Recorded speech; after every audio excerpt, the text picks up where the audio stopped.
কোরবানি। অনেকেই মনে করেন যে আমি তো জবাই দেওয়ার অনেক দোয়া জানি না, এটা হয়তো যারা মাদ্রাসায় পড়ো তারা হয়তো ভালো জানেন, এত দোয়া তো আমি জানি না, এই জন্য আমি কোরবানি করছি না।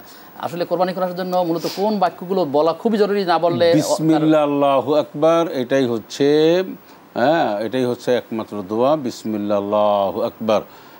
এই বিসমিল্লাহ আল্লাহর নামে, এবং আল্লাহ এটাই হচ্ছে মূল কথা। যদি কেউ এরপরেও বলতে চায় ইন্না সালাতি ওয়া নুসুকি ওয়া মাহইয়ায়া ওয়া মামাতি লিল্লাহি রাব্বিল আলামিন ওয়াজহাতু ওয়াজহি লিল্লাযী ফাতারাস সামাওয়াতি ওয়াল আরদা হানিফান ওয়া মা আনা মিনাল মুশরিকিন, এই দোয়াগুলি রয়েছে, মাসনুন দোয়া রয়েছে, সেটা যে পারে উনি পড়বেন।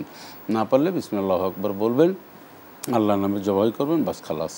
আচ্ছা আচ্ছা, জবাইয়ের ক্ষেত্রে 4টি রগ যে কর্তন করতে হয়, বা এখানে থেকে 4টির মধ্যে 3টি রগ অবশ্যই কর্তন করতে হবে। যদি কারো এরকম 2টি হয় অথবা 1টি হয় বা এরকম ত্রুটি থাকে, সেক্ষেত্রে পশুর বিধান কি? বা পশুর বিধান হচ্ছে একটা যে ছুরি ঢুকিয়ে দিয়ে, বিধানটা কি হবে? ছুরি ঢুকিয়ে দিয়ে লাস্টে অল্প একটু জবাই করার পরে দেখবেন কসাই যারা থাকে বলে সরেন হুজুর সরেন, এবার ছুরি ঢুকিয়ে দিয়ে রক্তটা, এটা একটা বড় ধরনের মাকরু বা এটা একটা গুনাহের কাজ। তা আমি এটা ভালো কাজে, পবিত্র কাজেই আমি শুরুতেই গুনাহের কাজটা করলাম কেন? প্রশ্ন।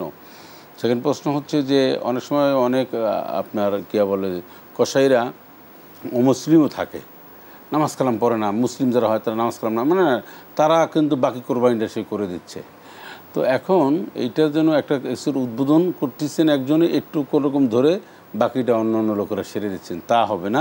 জবের কাজ যিনি করবেন বিসমিল্লাহ বলে উনি সম্পন্ন করবেন।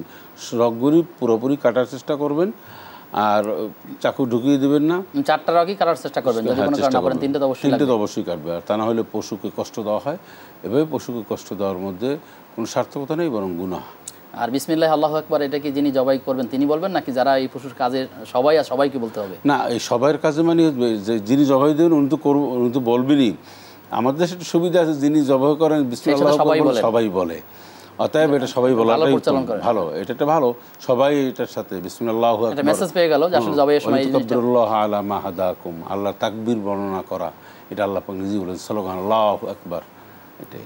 আচ্ছা আচ্ছা।